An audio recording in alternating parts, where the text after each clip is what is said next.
To Him who is our peace, His final breath that poured the cross is now alive in me.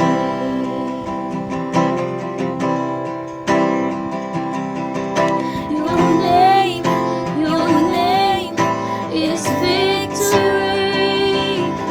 Your praise will rise to Christ the King.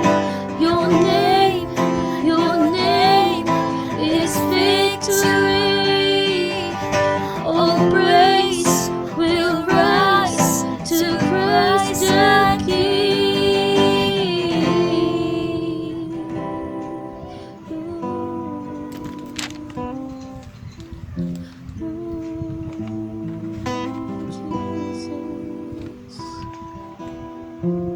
By Your Spirit I will rise from the ashes of defeat.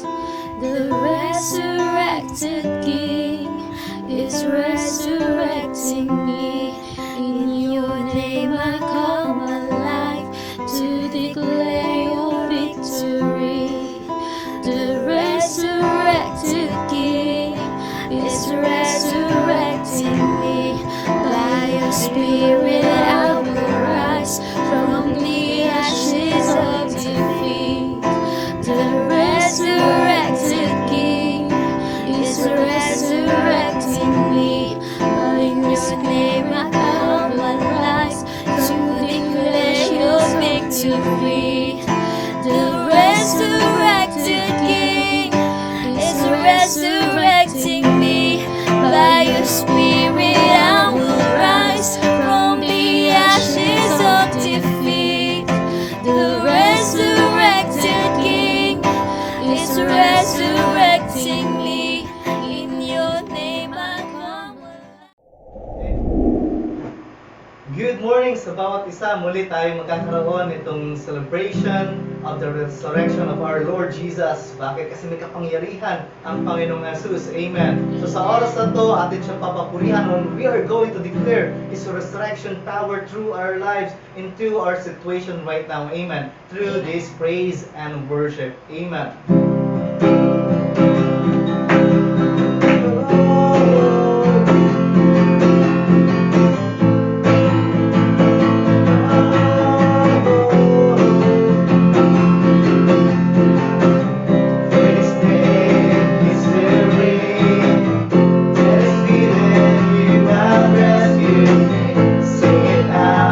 Jesus is alive. Amen.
of sin is broken, Jesus overcame it all.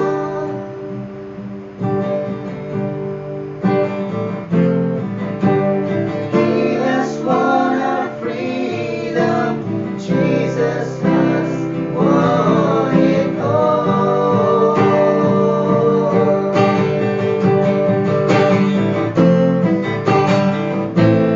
Hallelujah. You have won the victory. Hallelujah. You have won it all for me. That could not hold you down. You are the risen King.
magaling na, Panginoon, sa NCOV, Panginoon, sa virus na coronavirus, Panginoon, Ikaw, Panginoon, ang Diyos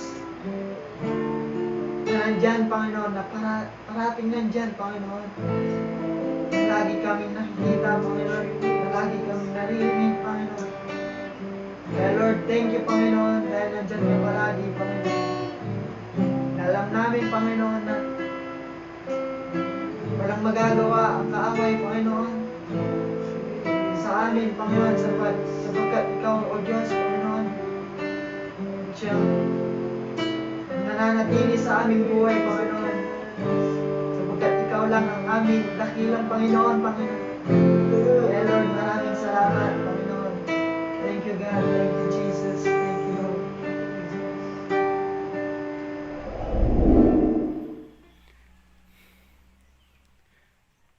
Magandang umaga po sa ating pong lahat.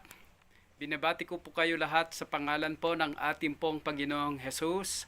Happy Easter Sunday dyan po sa Bayambang. At ako po ay nagpapasalamat sa pag-anyaya ni Brother JR sa pagkakataon na ito upang magbahagi po sa inyo ng katotohanan, mensahe mula sa salita ng Panginoon sa Easter Sunday po na ito.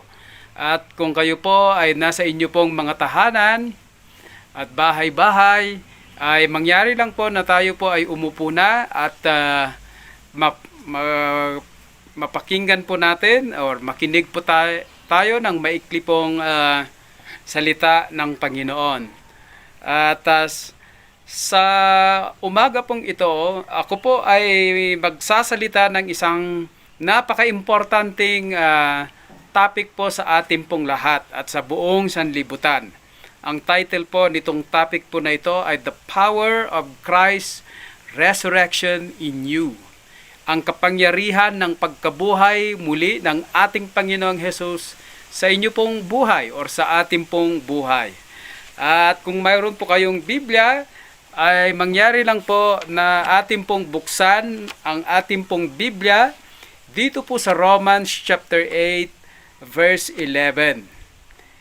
Ganito ang sinasabi po rito, and if the spirit of him who raised Jesus from the dead is living in you, he who raised Christ from the dead will also give life to your mortal bodies because of his spirit who lives in you. Then dito naman po sa 1 Corinthians chapter 15 verse 57, ganito naman po ang sinasabi ni Apostol Pablo. But thanks be to God, He gives us the victory through our Lord Jesus Christ. Yaman pa sa Diyos, sabi niya, dahil binigyan niya tayo ng tagumpay mula sa pamamagitan ng ating pong Panginoong Hesu Kristo. Tayo pong lahat ay manalangin at humingi ng basbas at pagpapala ng Panginoong Diyos sa linggo pong ito. Lord, we thank you that even if the whole entire globe is in lockdown, we can still worship you in our houses, wherever we are, O God, and we can still celebrate the resurrection of our Lord Jesus Christ. Father, this morning we want to pray that as we study your words, as we listen to your words, we pray, Father, for your mighty blessing to be upon us. I pray that those brothers and sisters who are listening from their houses, Lord, in Pangasinan, I pray for your mighty presence and your grace to be upon them right now, and let the power of resurrection be upon them, O God. We thank you and we worship you. In Jesus' name we pray. Amen and amen.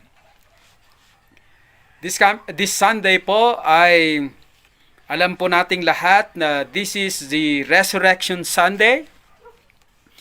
And every Resurrection Sunday, we gather as Christians to worship the Lord and to celebrate the resurrection of Jesus Christ. Ngayon po ay tatalakayin po natin kung bakit napaka-importante itong resurrection of Jesus Christ. Ano ba ang kapangyarihan nito sa ating buhay? Ano ba ang kahulugan nito sa ating pong buhay? Bakit kailangan tayo po ay nagse-celebrate? Or bakit napaka-importante na lamang po itong araw po na ito? Sabi po ng isang mag-aaral, yung mga dalubhasang mga teachers dito po sa buong mundo, kagaya po ni Confucius, namatay siya pero hindi po siya na-resurrect. Kagaya rin po ni Buddha, siya rin po ay namatay pero hindi rin po na-resurrect. Pero si Jesus, na isang tagapagturo, hindi niya lang ipinakita na siya ay tagapagturo, kundi siya ay Lord of the universe because when He died, He resurrected from the dead. But the question is, ang tanong po ay kung ano po ang kahulugan po nitong resurrection po na ito sa ating pong personal na buhay o sa ating pong mga pamilya, sa ating pong negosyo, sa ating pong personal na buhay.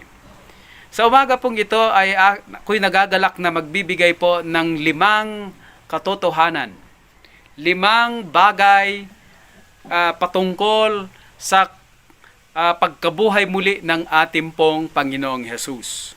Unang-una po, ito pong 5 po na ito ay magandang balita sa inyo pong buhay, pamilya, negosyo, pag-aaral, at kung ano man po yung inyo pong trabaho.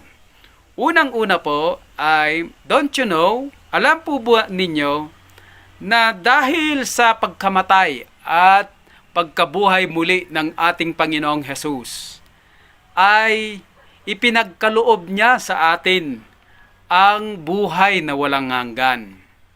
Through His death and resurrection, He has injected in us the life eternal life o yung spiritual life.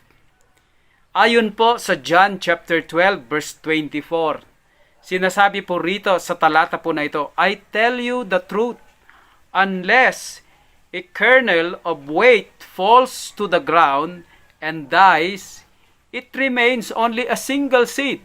But if it dies, it produces many seeds. Ang Panginoong Hesus sa talata pong ito ay inihalin tulad po niya ang kanyang buhay na para pong seed, para pong butil na kailangan po ito'y mamamatay po sa lupa. Pagkatapos, pag ito ay sabi po niya na if it remains only a single seed.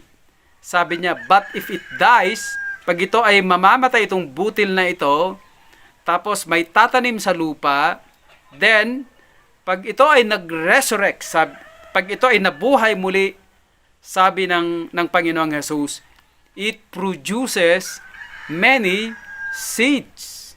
It produces many seeds. In other words, pag ito ay nabuhay muli, magbibigay siya ng buhay sa iba. So, kaya ang ibig sabihin po nito, na dahil po sa pagkabuhay muli ng ating pong Panginoong Hesus, ngayon ang Panginoong Hesus, He can also breathe on us the eternal life that He has prepared for us. So, without the death and the resurrection of Jesus Christ, we do not have spiritual life. We do not have eternal life. Our faith is futile, sabi po ni Paul. Wala pong kabuluhan yung ating pong pananampalataya, yung ating pong religious activities, kung hindi po nabuhay ang Panginoong Hesus. Dahil nabuhay po ang Panginoong Hesus, ngayon magkakaroon na ng buhay na walang hanggan. Sabi po sa Romans chapter 6 verse 23, for the wages of sin is death, but the gift of God is eternal life. Sabi pa sa John 3:16, for God so loved the world that He gave His only begotten Son, that whosoever believes in Him will not perish, but have everlasting life. Mga kapatid, nung tinanggap po ninyo ang Panginoong Hesus bilang tagapagligtas at Panginoon ng inyong pong buhay, alam po ba ninyo na nakasulat na po yung inyong pangalan sa aklat ng buhay? God has already infused He breathed on you His life so that now you have eternal life. Itong katawan na ito ay mamamatay, but sabi po ng salita ng Panginoon, that I might be absent in the body, but I am present in the Lord. Amen? Iyan po yung unang kapangyarihan ng resurrections. Ang ikalawa po na kapangyarihan ng death and resurrection of our Lord Jesus Christ is that, don't you know, magandang balita po ito sa ating pong lahat, don't you know that the death and resurrection of Jesus has provided healing and wholeness to your whole being. Amen? The death and the resurrection of Jesus has provided healing, kagalingan, at kabuuan sa iyong pagkatao. The power that the resurrected body of Jesus is the same power, sabi niya, that quickens and restore our body into wholeness. Ayon nga sa Isaiah chapter 53 verse 5 and 6, by His stripes we are healed. Dahil sa kanyang mga sugat, tayo ay pinagaling. Amen? And now that Jesus has resurrected from the dead, now He can heal us. He can bring us into wholeness. He can transform our bodies into a heavenly body so that the whole body will have its total healing and wholeness. Gaya po ng binasa po natin kanina, yung sa Romans chapter 8 verse 11, ulitin po natin, sabi po niya, if the Spirit of Him who raised Jesus from the dead is living in you, He who raised Christ from the dead will also give life to your mortal bodies because of His Spirit who lives in you. Kung ano yung ginawa ng banal na Espiritu Santo sa katawan ng ating pong Panginoong Hesus nung Siya ay namatay, ganun din daw po ang gagawin ng banal na Espiritu Santo sa ating pong katawan. Bibigyan niya ito ng buhay. Buhay. Amen? So, because of the death and resurrection of Jesus, He has provided healing and wholeness to your bodies. Now we can claim God's healing for our lives. We can now say to Jesus, Lord, heal me. And we receive our healing because of the death and resurrection of Jesus. Ang ikatlo po na kapangyarihan ng pagkabuhay muli ng ating pong Panginoong Hesus ay ito po. Don't you know that the death and resurrection of Jesus has disarmed the power of Satan in your life? Dahil daw po sa pagkamatay at pagkabuhay muli ng ating pong Panginoong Hesus, dinisarma po niya ang kapangyarihan ng ating kaaway na si Satanas. He disarmed. At ayon po sa Colossians chapter 2 verse 15. Ito po ang sinasabi po ng Colossians chapter 2 verse 15. And having disarmed the powers and authorities, He made a public spectacle of them, triumphing over them by the cross. Can you see that word disarm? In Greek, ang salita pong disarm ay reduced to zero. In other words, nawalan siya ng kapangyarihan. Para pong sanang isang mayor pag napaalis sa pwesto, nawala po siya sa kapangyarihan. Ang diablo at ang kanyang mga demonyo, dahil sa pagkamatay at pagkabuhay ng ating Panginoong Hesus muli, ay pinawalang he disarmed, winala niya or ginawa niyang zero yung kapangyarihan ng diablo. And this is the good news to all of us today, brothers and sisters, that the power of the the power of the resurrection is the same power that empowers you to fight and win your battles in life. Kung nandyan po kayo sa inyong mga tahatahanan at mayroon po kayong mga battles sa inyong buhay, it might be emotions, it might be relationship, it might be financial, it might be a marriage relationship. Let me just encourage you, brothers and sisters, that when you call on God's power, the power of His resurrection is able to heal you, and He is able to empower you and to give you power to overcome your battles in life. Amen? Amen. Ikaapat po, na kapangyarihan ng pagkabuhay muli ng ating pong Panginoong Jesus. Don't you know that the death and resurrection of Jesus has democratized His power to all who believe? Ang salita pong democratize ay demokrasya, no? All people. Kung sabihin natin sana ay this government is by the people and to all the people, like that. Democratize. But ano po ang ibig sabihin po nito? Noon po ay democratize His power, sabi po natin.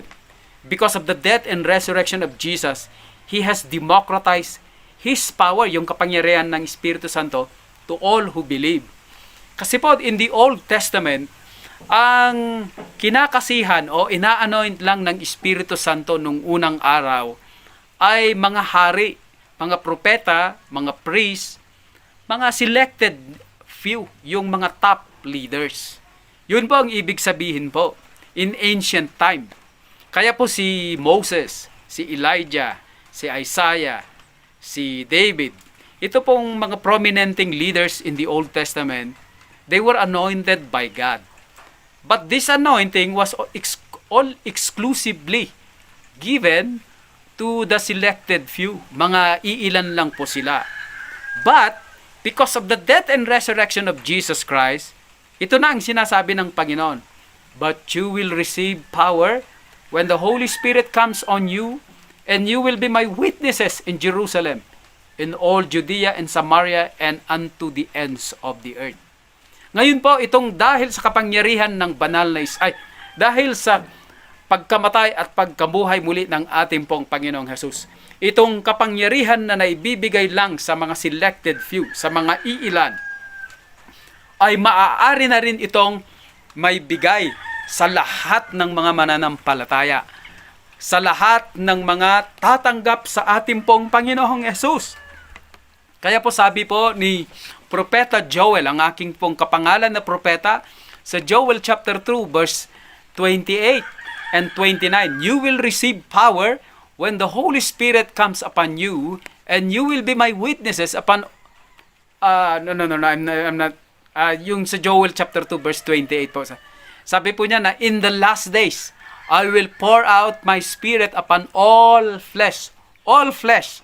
Itong salitang all flesh po ito ay it represent those all people who believe in Jesus Christ can now experience the baptism in the Holy Spirit, the power of the Holy Spirit.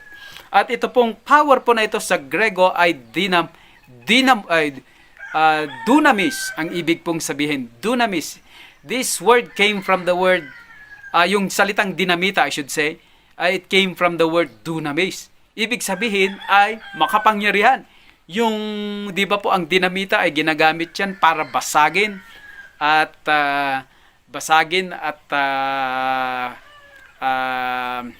to break the stones. Malalaking stones, o mga bundok, kanyan. Di ba? So, ibig pong sabihin na kahit ang mga puso ng tao ay parang malabato, talagang naging matigas na yung kanilang puso. But when the Holy Spirit will touch that person, that power is like a dunamis, a dynamite that break the hearts of everyone who is touched by the Holy Spirit.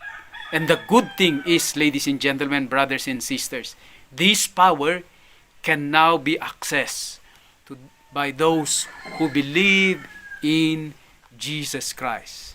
Kaya sabi po ng Panginoong Jesus, this promise is for you and your children and to all who believe.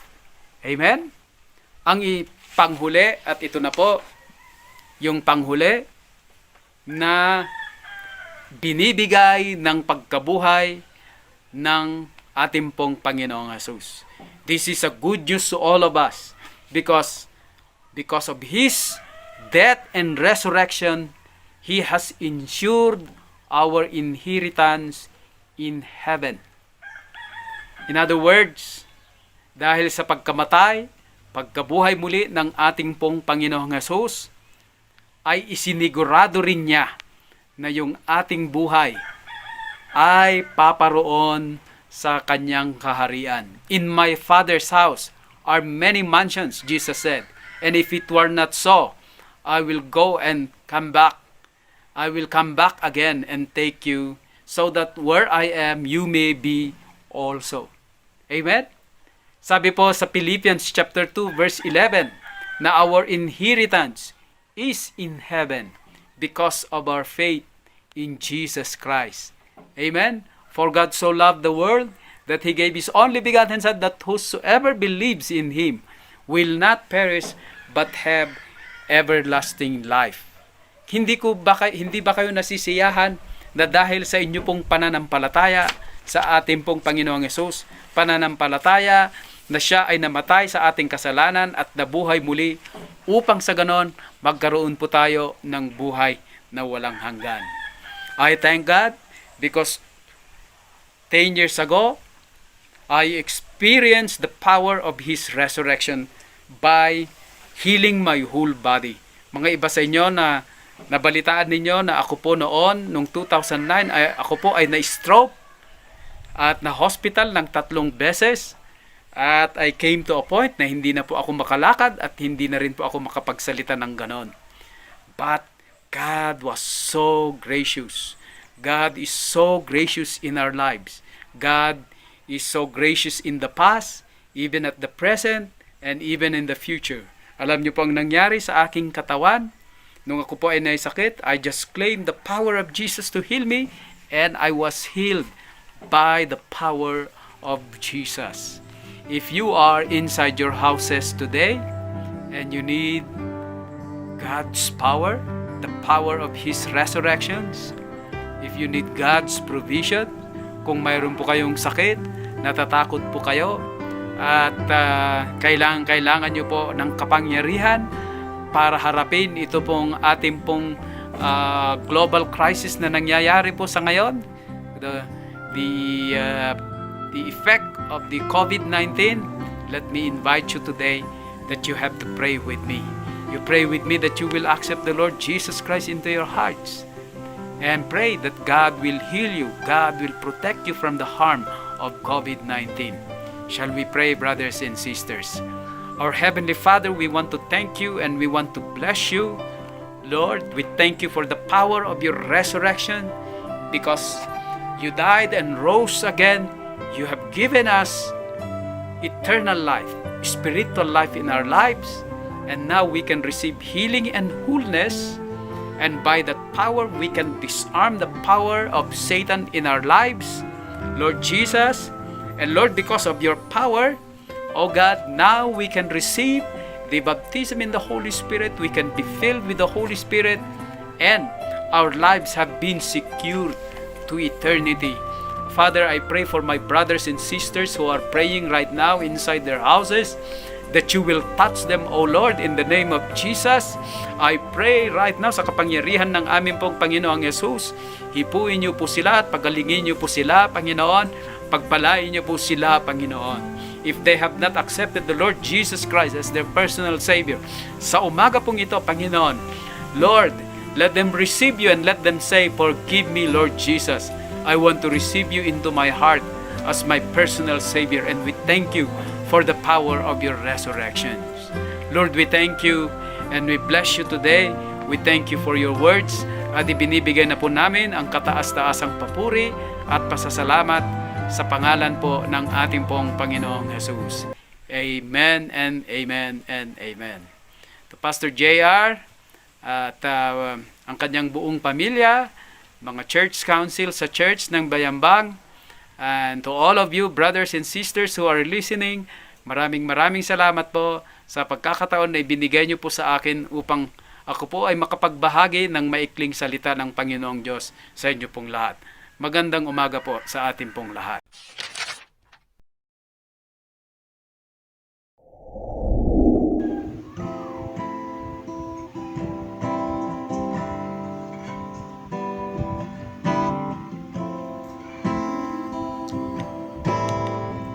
The heaven once was crowned with rose, is crowned with glory now.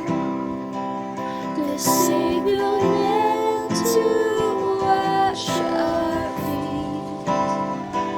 Now at His feet we bow.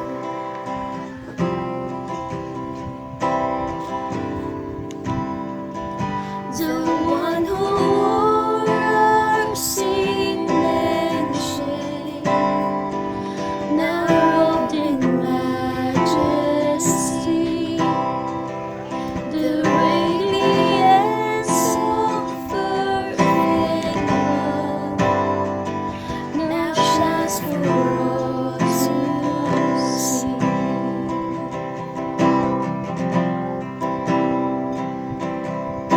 Your name is victory. All praise will rise to Christ the King. Your name is victory. All praise will rise to Christ the King.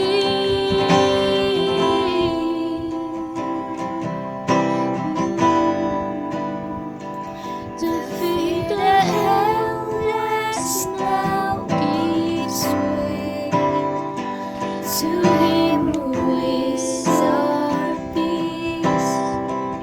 His final breath that bought the cross is now alive in me.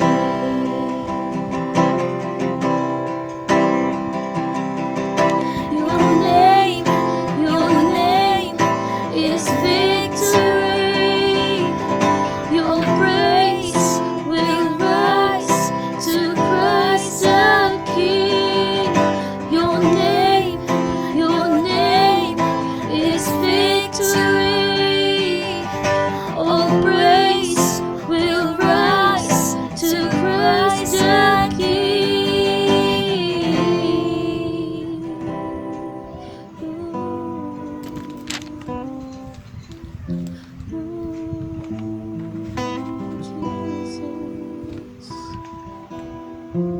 By Your Spirit I will rise from the ashes of defeat.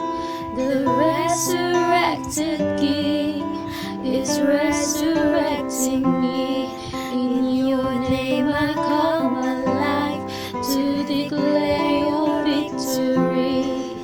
The resurrected King is resurrecting me. By Your Spirit I will rise from the ashes of defeat. The resurrected King is resurrecting me. By Your name I come and rise to declare Your victory. The resurrected King is resurrecting me. By Your Spirit I will rise from the ashes of defeat. The resurrected King is resurrecting me. In Your name I come alive to declare Your victory. The resurrected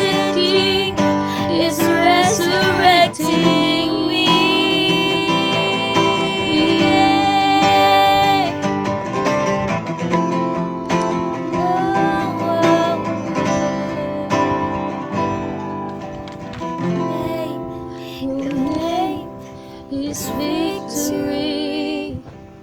All praise will rise to Christ the King. Your name is victory. All praise